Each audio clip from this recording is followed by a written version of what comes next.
আচ্ছা, ইয়াম্মি এরকম একটা চিকেন স্টিউ কার, কার পছন্দ বলো তো? তাও আবার যদি হয় সেটা শীতকালের সকালে বা সন্ধ্যেয়। আমার তো শীতকালের ভীষণ পছন্দের একটা রেসিপি এই চিকেন স্টিউ।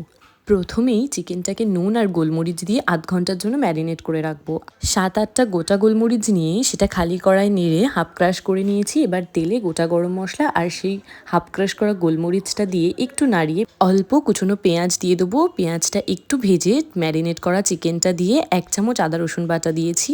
তোমরা তোমাদের পছন্দ মতন সবজি দিতে পারো। আমি এখানে আলু, পেঁপে আর গাজরটা দিয়েছি নুন, অল্প একটু গোলমরিচ আর দুটো ছোট ছোট গোটা পেঁয়াজ। এটা আমার স্টুতে খেতে খুব বেশি ভালো লাগে।